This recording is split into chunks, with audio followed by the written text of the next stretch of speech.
Hello hello and hi everyone, कैसे हैं आप सभी। आई होप कि आप बहुत अच्छे होंगे। तो आज हम आपके लिए लेकर आए हैं एमएससी फाइनल ईयर का paper number 5 advance quantum mechanics का लेक्चर नंबर 8। और आज का आपका यूनिट है स्कैटरिंग थ्योरी।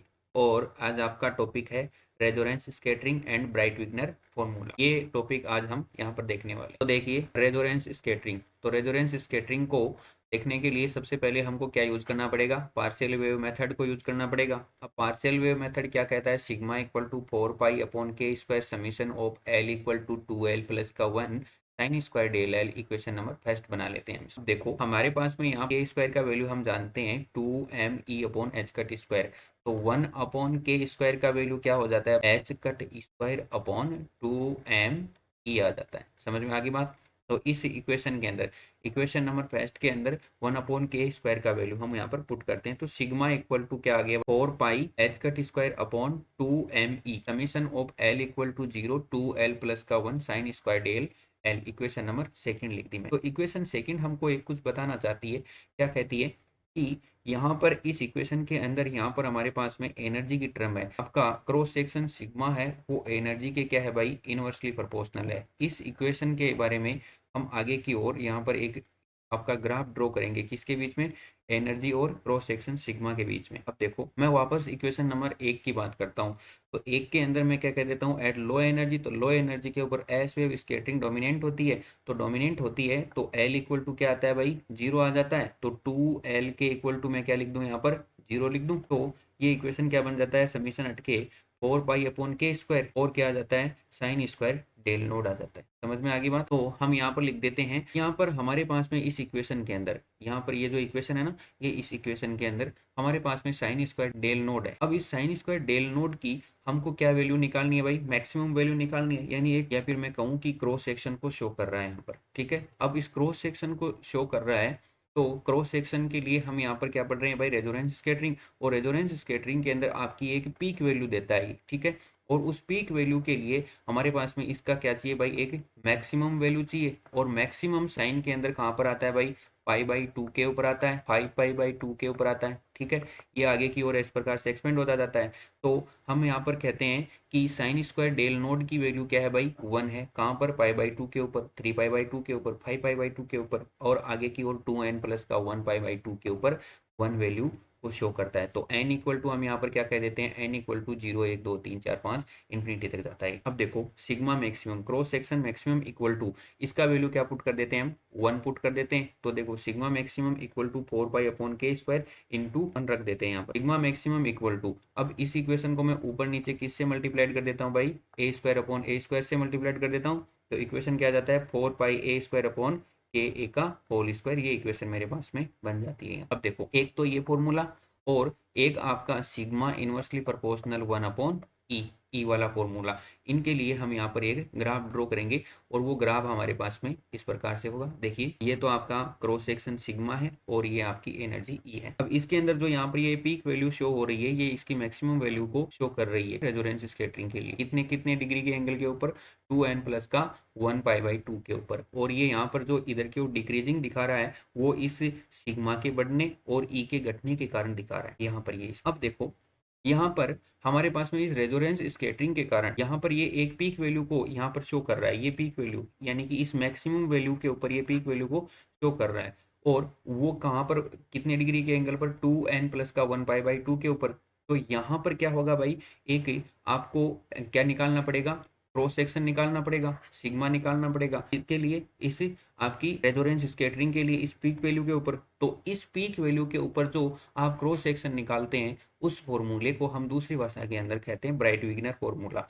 और ब्राइट विग्नर फॉर्मूले को हम यहाँ पर इस रेजोनेंस स्कैटरिंग के इस पीक वैल्यू से हम यहाँ पर आगे की ओर ड्रॉ करते हैं। और ब्राइट विग्नर फॉर्मूले को हम देखते हैं कई बार आपकी राजस्थान यूनिवर्सिटी और आपकी सीकर की जो पीडीएसयू यूनिवर्सिटी है, और भी जो राजस्थान की स्टेट यूनिवर्सिटी है, उसके अंदर बहुत बार पेपर के अंदर ये टॉपिक देखने को मिलता है। तो ब्राइट विग्नर फॉर्मूला ये एक इंपॉर्टेंट पॉइंट है। तो ब्राइट विग्नर फॉर्मूला तो क्या कहता है, cross section is maximum at particular energy that is resonance scattering. अब रेजोनेंस स्कैटरिंग के लिए हम यहाँ पर एक क्या ड्राइव करेंगे भाई, एक ग्राफ ड्रॉ करेंगे, और सिग्मा और ई के बीच में वो ग्राफ होगा। और इस ई के लिए, यानी इस एनर्जी के लिए, हमारे पास में यहाँ पर एक ये पीक वैल्यू दिखा देंगे इस एनर्जी के यहाँ पर ई नोड। ये आपके पास में यहाँ पर इस एनर्जी के जो बीच का ये जो वैल्यू है वो पार्शियल विड्थ गामा है। तो cross section of resonance scattering is given by Breit Wigner formula from partial wave method. तो पार्शियल वेव मेथड को यूज करेंगे तो F is the function of theta and phi equal to summation of L equal to 0 to L plus का 1 upon k e की power iota del L sine del L P L cos theta. ये partial wave method को use कर लिया मैंने, equation number first बना दी। अब मैं इसको क्या मान लेता हूँ, आपका स्कैटरिंग एम्पलीट्यूड मान लेता हूँ। और स्कैटरिंग एम्पलीट्यूड क्या होता है भाई, एफ एल थीटा फाई। ठीक है, अब मैंने क्या लिख दिया भाई, F is the function of theta phi equal to summation of L, F L is the function of theta phi. ये स्कैटरिंग एम्पलीट्यूड आ गया इक्वल टू, तो where F L is the theta and phi equal to 2l plus का 1 upon k e की power iota del L sine del L P L cos theta. Equation number कौन सी आ गई, second number की आ गई, यानी इसके इक्वल टू मैंने ये वैल्यू रख दी। Where phase depends on energy and it is del L E naught equal to 2l plus का 1 पाई बाई 2। यहाँ पर 2n प्लस का 1 पाई बाई 2 हमने पीछे लिखा था, यहाँ पर l लिख सकते हैं, n भी लिख सकते हैं, कोई प्रॉब्लम वाली कहानी नहीं। तो देखो हम at resonance scattering so n equal to क्या है भाई 0 है, और आपके पास में डेल नोड और ई नोड इक्वल टू क्या है भाई पाई बाई 2 है। क्यों, क्योंकि यहाँ पर देखो 2 और n का वैल्यू 0 प्लस का 1 इंटू क्या है भाई पाई बाई 2 है। तो मैंने यहाँ पर क्या लिख दिया भाई, इसको यहाँ पर तो ये तो 0 हो गया और ये क्या आ गया पाई बाई 2 आ गया। तो यहाँ पर डेल नोड ई नोड का वैल्यू क्या है भाई पाई बाई 2 है। तो ई नोड यहाँ पर क्या है भाई रेजोनेंस एनर्जी, ध्यान रखना इस चीज। अब देखो मैं टॉयलर सीरीज एक्सपेंशन को यूज करूंगा यहाँ पर। तो टॉयलर सीरीज एक्सपेंशन क्या होता है, एफ इज द फंक्शन है, F is the function of E है, और इसका टॉयलर सीरीज एक्सपेंशन क्या होगा, एफ ई नोड के ऊपर और ई माइनस का ई नोड एफ प्राइम, यहाँ पर ये इसका डेरिवेटिव है ई के ऊपर, कहाँ तक है ई नोड के ऊपर। आगे की ओर जो वैल्यूज होती हैं उसको मैं क्या कर देता हूँ भाई, हायर ऑर्डर की टर्म होती है उनको क्या कर देता हूँ नेग्लिजिबल मान लेता हूँ। तो देखो हमारे पास में ये फॉर्मूला है सेकंड नंबर का इक्वेशन वाला, तो इसका हम क्या करेंगे भाई टॉयलर सीरीज एक्सपेंशन करेंगे। तो टॉयलर सीरीज एक्सपेंशन करने के लिए हमारे पास में ये रहा साइन डेल एल ई, तो इसका एक्सपेंशन करेंगे तो यहाँ पर क्या आ जाएगा, देखो sine del L E naught plus का ई माइनस का ई नोड, और इसका एफ प्राइम ई है, तो इसका हम क्या करेंगे sine del L E naught का क्या करेंगे हम यहाँ पर डेरिवेटिव करेंगे। तो कोस डेल एल ई और करली del L E upon curly ई, और ई इक्वल टू क्या है ई नोड प्लस का आगे हायर ऑर्डर टर्म्स को हम छोड़ देते हैं। ठीक है, तो देखो हम पीछे की ओर एक वैल्यू निकाल कर आए हैं, यहाँ पर ये रही इसकी, तो इसका ये वैल्यू क्या होता है भाई पाई बाई 2 होता है। तो यहाँ पर ये वैल्यू पुट कर देते हैं हम किसकी भाई पाई बाई 2 रख देते हैं, और यहाँ पर इसकी भी वैल्यू क्या रख देते हैं पाई बाई 2 रख देते हैं। यहाँ पर ई इक्वल टू क्या है भाई ई नोड है, तो यहाँ पर आप ई नोड भी लिख सकते हैं, ये पाई बाई 2 रख दिया। क्लियर है बात। इसका वैल्यू कोस के अंदर पाई बाई 2 का वैल्यू क्या होता है भाई 0 होता है, तो यहाँ पर ये तो 0 आ गया। तो और इसका वैल्यू कितना होता है 1 होता है, तो 1 प्लस का इसको मैंने है ऐसा यहाँ पर वैल्यू रख के यहाँ पर लिख दिया है। ठीक है, इसका वैल्यू क्या हो जाएगा 0 हो जाएगा। तो इक्वेशन नंबर यहाँ पर मैंने sine del L equal to की वैल्यू क्या निकाल दिया भाई 1 निकाल दी। इक्वेशन कौन सी बना दी, हेड बना दी। समझ में आ गई बात। आगे की ओर सिमिलरली यहाँ पर एक टर्म और बची हुई है कोस वाली, तो इसका भी हम टॉयलर सीरीज एक्सपेंशन को अंदर डाल देंगे। तो टॉयलर सीरीज एक्सपेंशन के अंदर डालेंगे तो similarly cos del L E equal to क्या आ जाएगा भाई cos del L E naught plus का ई माइनस का ई नोड, और इस कोस का क्या कर देंगे डेरिवेटिव कर देंगे। तो कोस का डेरिवेटिव क्या आता है माइनस का साइन डेल एल ई करली डेल एल अपॉन करली ई, और ई इक्वल टू क्या है ई नोड है। आगे की ओर देखो तो cos del L E equal to cos del L E naught, इसका वैल्यू आपके पास में आप पहले भी निकाल कर आए क्या है भाई पाई बाई 2 है। ई माइनस का e naught sine del L E naught, इसका भी वैल्यू निकाल कर आए क्या है भाई पाई बाई 2 है। करली del L upon curly E into sorry ई नोड है यहाँ पर ये वैल्यू। समझ में आ गई बात ये वाला। आगे की ओर देखो तो इसका वैल्यू मेरे पास में क्या बन जाता है यहाँ पर कोस पाई बाई 2, ये वैल्यू क्या हो जाता है 0 हो जाता है, ये वैल्यू क्या हो जाता है 1 हो जाता है। अब इसको मैंने क्या लिखा है ई माइनस का ई नोड और करली डेल एल अपॉन करली ई और ई नोड लिख दिया। कोस डेल एल ई का वैल्यू क्या आ गया माइनस का ई माइनस का ई नोड ई की power iota del L sine del L, यानी कि मैं इसको कुछ चेंज करके ऐसा लिख सकता हूँ E power iota del L sine del l. Equation number कौन सी बना दी फोर्थ नंबर की बना दी।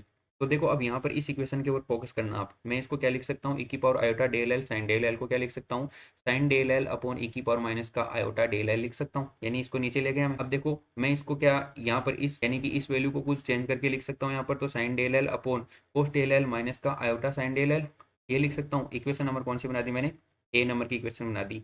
तो देखो मेरे को इसका वैल्यू निकालना है अभी यहाँ पर इस इक्वेशन का इसका।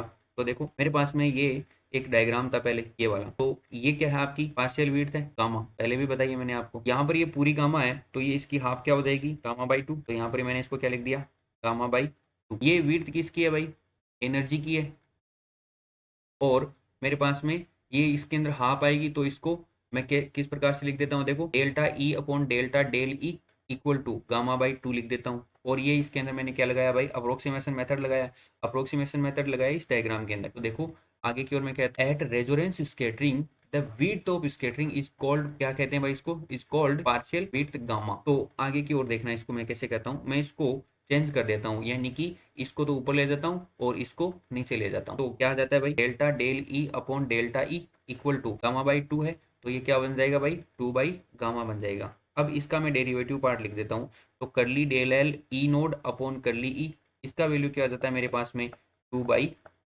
गामा आ जाता है। गामा क्या है, पार्शियल विड्थ है। अब मैं क्या कहता हूँ, मैं कहता हूँ कि now equation third and fourth using in equation A, third को और फोर्थ को किसके अंदर यूज कर लेता हूँ, ए नंबर की इक्वेशन के अंदर यूज कर लेता हूँ, इसके अंदर। ये तो फोर्थ रही और ये थर्ड रही, ठीक है। इस साइन डेल एल ई का वैल्यू क्या है, वन है, और कोस डेल एल ई का वैल्यू मेरे पास में क्या है, कोस डेल एल ई का माइनस ई और माइनस ई नोड ई की power iota del L sine del L, इसका वैल्यू मैं किसके अंदर यूज कर लेता हूँ, ए नंबर की इक्वेशन के अंदर यूज कर लेता हूँ। तो देखो क्या बन जाता है मेरे पास में, ई की power iota del L sine del L equal to one upon, देखो यहाँ पर ये वैल्यू, इसका वैल्यू क्या है मेरे पास में, इसका वैल्यू वन है, इसका भी वैल्यू क्या है भाई, वन है, और कोस डेल एल का मेरे पास में यहाँ पर वैल्यू पड़ा है, ये रहा ये वाला, और इसका मैंने यहाँ पर ऑलरेडी निकाल लिया। तो देखो क्या आएगा, वन अपॉन माइनस का e node gamma two by gamma minus का आयोटा वन। अब मैं इसको क्या करता हूँ, आगे की ओर सोल्व करता हूँ, तो सोल्व करता हूँ तो यहाँ पर क्या आएगा भाई, देखो यहाँ पर देखो, इसको सोल्व करता हूँ तो मैं यहाँ से क्या कॉमन ले लेता हूँ भाई, मैं कॉमन ले लेता हूँ यहाँ से टू बाई गामा, तो one upon two by gamma minus बाहर की ओर पड़ा है, ई माइनस का ई नोड और माइनस का आयोटा गामा बाई टू, यहाँ पर ये वैल्यू आ जाती है। अब इसको मैं सोल्व करता हूँ तो आगे की ओर क्या आता है, ई की power iota del L sine del L equal to minus का, इसको ऊपर ले जाता हूँ इतने टर्म को, इसको ऊपर क्यों ले जाता हूँ, तो क्या आ जाता है माइनस का लेम gamma by two upon E minus का ई नोट प्लस का iota gamma by two, equation number fifth आ गई। अब इसकी वैल्यू को यूज करता हूँ मैं किसके अंदर, सेकंड के अंदर, तो put value in equation second from fifth. तो सेकंड नंबर की इक्वेशन को शो कर लेते हैं एक बार, देखो ये रही सेकंड नंबर की इक्वेशन, ये रही, इसके अंदर यहाँ पर इतनी की जगह हम वैल्यू पुट कर लेंगे, ये वाली वैल्यू, ये वाली वैल्यू पुट कर लेंगे यहाँ पर, तो क्या आ जाएगा, F L is the function of theta phi equal to two L plus का वन अपॉन के, इसका वैल्यू यहाँ पर ये रख देते हैं क्या, माइनस का gamma by two upon E minus का ई नोड प्लस का iota gamma by two P L cos theta, ये वैल्यू आ जाती है। तो क्या आ जाता है, F L is the function of theta and phi equal to summation of, यहाँ पर ये वैल्यू लिख देता हूँ मैं, तो F L is the function of theta and phi, तो इसको मैं कन्वर्ट कर देता हूँ, F is the function of theta phi equal to summation of L equal to zero to L up to L plus का one upon k minus gamma by two upon E minus का e naught plus का iota gamma by two P L cos theta. Equation number कौन सी बना दी मैंने, six number की equation बना दी। अब देखो मैं डिफरेंशियल क्रॉस सेक्शन का मेथड यूज करता हूँ, तो डिफरेंशियल क्रॉस सेक्शन का मेथड क्या कहता है भाई, डिफरेंशियल क्रॉस सेक्शन का मेथड कहता है d sigma upon d omega equal to F is the function of theta and phi का मॉडुलस का स्क्वायर। तो मॉडुलस करता हूँ तो देखो इस फॉर्मूले का क्या होता है, यहाँ पर इसका क्या होता है, दो बार क्या होता है भाई, समीशन होता है। अब दो बार समीशन हम यहाँ पर काम में नहीं लेंगे, क्योंकि एक बार में हमारा काम चल जाएगा यहाँ पर। तो देखो क्या कहता हूँ, d sigma upon d omega equal to summation of L equal to zero to L plus का वन का whole square upon k square, square कर दिया इसका ऊपर वाले का, gamma square upon four e minus का ई नोट का स्क्वायर प्लस का gamma square by four P L cos theta का होल स्क्वायर लिख दिया मैंने। आगे की ओर देखो मैं क्या कहता हूँ, मैं इस डी ओमेगा को तो इधर की ओर भगा देता हूँ, और इसका इस इक्वेशन का पूरी के पूरी का दोनों तरफ क्या कर देता हूँ, इंटीग्रेशन कर देता हूँ। तो देखो यहाँ पर डी ओमेगा क्या है, सॉलिड एंगल है, तो सॉलिड एंगल का वैल्यू क्या होता है, साइन थीटा डी थीटा और डी फाई, ये वैल्यू होता है। तो देखो integration of d sigma equal to summation of L equal to zero, तो टू एल प्लस का वन का होल स्क्वायर और गामा स्क्वायर लिख दिया, और फोर को नीचे ले गया मैं, के स्क्वायर आ गया, और ई माइनस का ई नोट का स्क्वायर प्लस का गामा स्क्वायर बाई फोर आ गया। इसका इंटीग्रेशन कर देता हूँ, जीरो से पाई और जीरो से two pi P L cos theta का होल स्क्वायर, और डी ओमेगा की जगह क्या रख दिया मैंने, साइन थीटा डी थीटा और डी फाई लिख दिया। आगे देखो डी सिग्मा का इंटीग्रेशन क्या आता है मेरे पास में, सिग्मा आता है equal to summation of L equal to zero लिख दिया, टू एल प्लस का वन का होल स्क्वायर लिख दिया upon four k square, gamma square upon ई माइनस का ई नोट का होल स्क्वायर प्लस का गामा स्क्वायर बाई फोर लिख दिया, और यहाँ पर डी फाई का इंटीग्रेशन क्या लिख दिया मैंने, फाई लिख दिया, और जीरो से टू पाई लिख दिया मैंने, और इंटीग्रेशन बच गया इधर की ओर इतने का, तो क्या लिख दिया भाई, जीरो से पाई और पी एल कोस थीटा का whole square sine theta d theta. ये क्या है भाई, ऑर्थोगोनल कंडीशन की एक पॉलिनोमियल कंडीशन है, और इसका जो इंटीग्रेशन होता है वो इंटीग्रेशन क्या आता है भाई आपके पास में, टू अपॉन क्या आता है भाई, 2/2l प्लस का 1, ये इंटीग्रेशन होता है। ऑर्थोगोनल कंडीशन की पॉलिनोमियल कंडीशन है यहाँ पर ये, तो इसका क्या हो जाता है भाई, ये 2/2l प्लस का 1 इसका इंटीग्रेशन ये हो जाता है सोल्व करके। तो देखो आगे की ओर इसकी वैल्यू पुट कर देते हैं हम।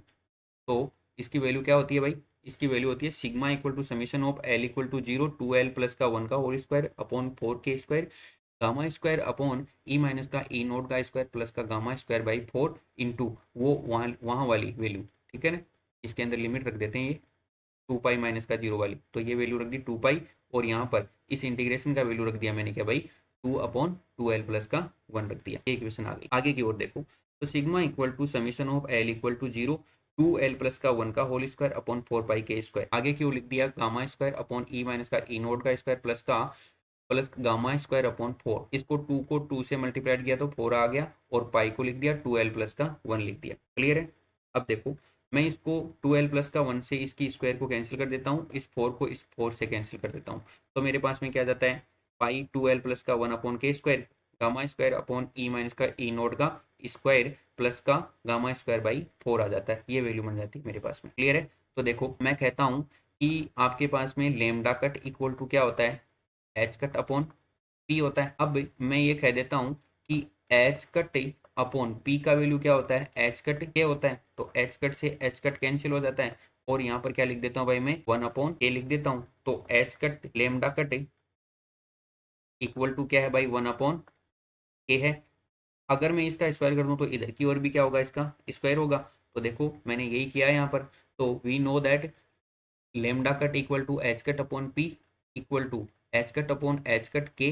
ठीक है, एच कट से एच कट कैंसिल हो गया, और 1/k आ गया। देन हमने यहाँ पर 1/k square equal to lambda cut का स्क्वायर लिख देना है, यानी इसके अंदर 1/k स्क्वायर है, तो यहाँ पर लेमडा कट स्क्वायर आ गया। तो क्या लिख दिया मैंने, sigma equal to summation of L equal to 0 pi lambda cut square into 2l plus का 1 into gamma square by e minus का ई नोट का स्क्वायर प्लस का लेमडा स्क्वायर बाई 4। ये वैल्यू आ गई इक्वेशन नंबर 7 नंबर की। और ये क्या है भाई, आपका ब्राइट विग्नर फॉर्मूला है। बट देखो, बट आपने क्या लिखा है भाई, आपने ये कहा है कि आपकी रेजोनेंस स्केटरिंग के लिए आपको एक पीक वैल्यू के ऊपर आपको क्या चाहिए भाई, आप क्रॉस सेक्शन की वैल्यू चाहिए। तो यहाँ पर आपका वैल्यू क्या होता है भाई, ई नोड होता है। ठीक है। अब ये एक पर्टिकुलर वैल्यू है, तो पर्टिकुलर वैल्यू के ऊपर आपका ई इक्वल टू क्या हो जाता है भाई, ई नोड हो जाता है। ठीक है ना। तो e equal to e naught होता है रेजोनेंस स्केटरिंग के अंदर। तो आपके पास में ये फॉर्मूला किस प्रकार से चेंज होकर आ जाता है भाई, देखो मैं लिख के दिखा देता हूँ आपको। Sigma equal to summation of L equal to 0 pi lambda cut square 2l plus का 1 गामा स्क्वायर अपॉन इस ई की जगह क्या आ जाता है भाई, ई नोड माइनस का ई नोड, इसका क्या आ गया भाई, स्क्वायर आ गया, plus gamma square by 4 equal to, देखो सोल्व करते हैं इसको, क्या आ जाता है, ये क्या हो गया भाई, 0 हो गया। Summation l equal to 0 pi lambda cut square 2l plus का 1 और गामा का square upon gamma square by 4। Gamma square से गामा स्क्वायर कैंसिल हो जाता है, और यहाँ पर क्या बच जाता है भाई, समीशन एल इक्वल टू 0 पाई। ठीक है, यहाँ पर ये 4 ऊपर आ जाता है, 4 पाई लेमडा कट स्क्वायर, और क्या आ जाता है 2l प्लस का 1। ये इक्वेशन आ जाती है, और ये क्या कहलाता है भाई, ब्राइट विग्नर फॉर्मूला कहलाता है। तो मैंने इसको सेम ही ऐसा ही लिखा है। देखो resonance scattering e equal to e naught होता है, तो वहाँ नीचे वाली वो वैल्यू कट गई, तो sigma equal to summation of L equal to 0 आ गया। तो पाई लेमडा कट का स्क्वायर इंटू 2l प्लस का 1 gamma square upon gamma square by 4। Gamma square से गामा स्क्वायर कैंसिल हो गया, और सिग्मा इक्वल टू क्या लिख दिया भाई मैंने, summation of L equal to 4 pi lambda cut का स्क्वायर इंटू 2l प्लस का 1। ये फॉर्मूला किसको इंडिकेट करता है भाई, ब्राइट विग्नर फॉर्मूले को इंडिकेट करता है। किसके कारण, रेजोनेंस स्कैटरिंग के कारण। तो मैंने कहा है this formula is indicate the Breit Wigner formula due to resonance scattering. तो आपका ये टॉपिक पूरा होता है।